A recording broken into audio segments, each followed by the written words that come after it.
50 pence an hour. That's what Kaleb Cooper was paying himself 4 years ago. Not 50 pence a day. An hour.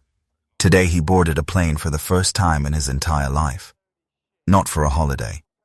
Because Amazon Prime Video is paying him personally to fly to Australia and front his own 4-part series, under his own name, with Jeremy Clarkson nowhere in sight. 50 pence an hour to solo Amazon presenter. 4 years. That gap is one of the most extraordinary financial stories to come out of British farming in a generation, and almost nobody has actually explained how it happened. So let's explain it. Because the version most people know is wrong. The public story goes like this. Young lad turns up on Clarkson's farm, knows his way round a tractor, makes people laugh, gets famous. One thing leads to another. Lucky kid. Right place, right field, right cameras. Wrong. Here's what actually happened. Kaleb was born in Chipping Norton in 1998. No farming family. No inherited land. Nothing handed to him. He started rearing hens at 13, selling eggs door to door. By the time he should have been buried in GCSE revision, he was moving 600 eggs a week and paying £200 a month in school fines for missing lessons to run his own business. 13 years old, and already choosing profit over punctuality. The school negotiated a truce. He stayed for exams. Walked straight back into farming the week the results came out.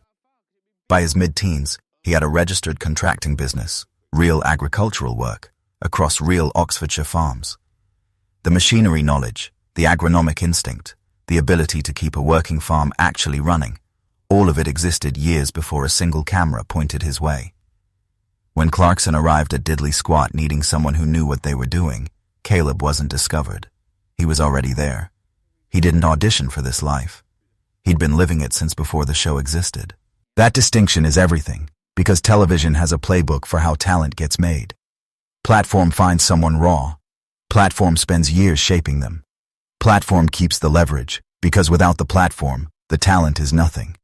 Kaleb Cooper never signed up for that playbook. He just never told anyone. So we checked Companies House. Because in this country, if you want the truth about what someone's business is worth, you don't need a leak. You need public record. 3 registered companies. Kaleb Cooper Productions Limited shows total equity of £908,860 and profit for the filing period alone at £666,000. 2/3 of £1,000,000 in one filing period from a man who 4 years earlier was earning 50 pence an hour on someone else's field. His contracting business adds 3 2023 keys in net equity. His holding company adds £46,000 more. Combined, 986,883. Nearly £1,000,000, roughly double the year before. None of that came from Clarkson's farm alone. It came from what Kaleb quietly built on top of it. October 2022, the first book lands. The World. According to Kaleb, Quercus, Sunday Times bestseller. Not a stocking filler nobody remembers by February. A real bestseller, on real charts, selling enough that a second title was greenlit almost immediately. Britain, according to Kaleb 2023. It's a Farming Thing 2024. A children's book through Hachette in 2025. 4 titles, 3 years, every single one a bestseller. A publisher does not hand out 4 consecutive contracts to someone who's simply well known. They hand out 4 contracts to someone whose books actually sell, one justifying the next. Real readers spending real money with zero input from a streaming algorithm. Run the numbers roughly. Best-selling hardbacks retail £16 to £20. Royalties sit around 10 to 15%. 2 modest print runs of 10,000 copies across 4 titles, and you're looking at a revenue stream that keeps compounding whether Amazon commissions another episode or not.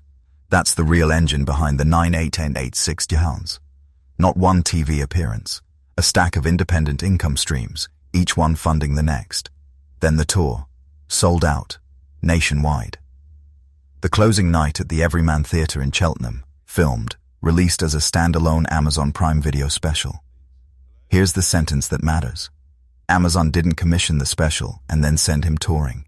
He built a sold-out tour first, on his own steam, and Amazon licensed the footage afterward because the demand was already proven without them. He built the thing, proved it worked, then got paid for it. That is the exact opposite of how this industry is supposed to function. Now here's the part that's actually funny, and the part that matters most, in that order. Kaleb Cooper's first flight, ever, at 26 years old, was a business trip. 4 series spent standing next to Jeremy Clarkson, arguably the most traveled man in Britain, a man who has driven, flown, sailed, and crashed his way across most of the planet. And it wasn't Clarkson who got Kaleb on a plane. It was Amazon. His own words, from the announcement. He spends most of his time with the most traveled man in the world, so he got brave and booked his first ever flight to see what all the fuss was about.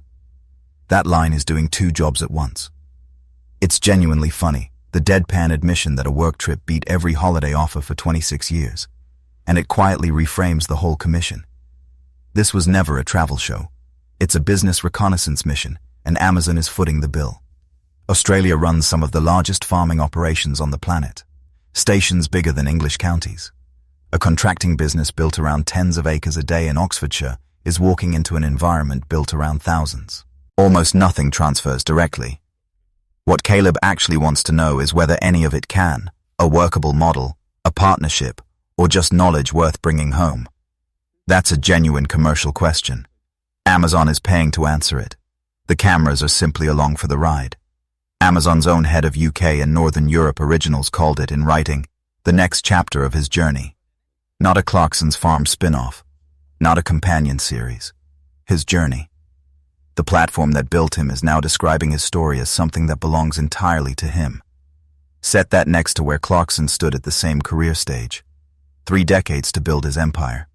Top Gear, the Grand Tour, newspaper columns, book deals, touring shows.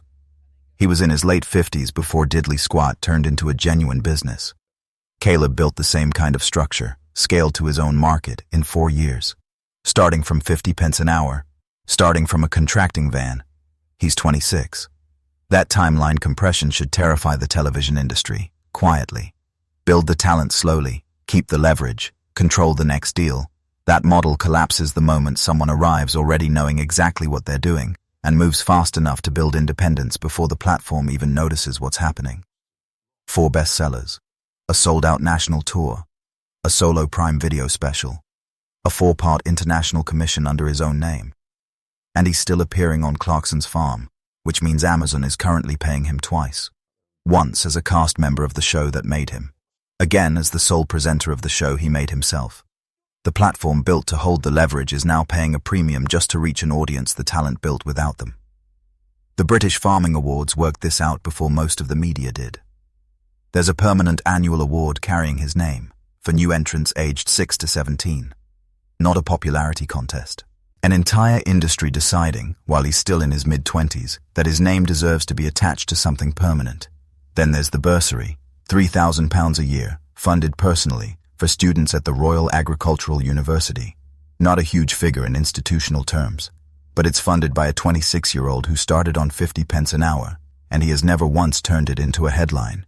It just exists, quietly, for people trying to get into farming with no land, no name, nothing but the will to learn.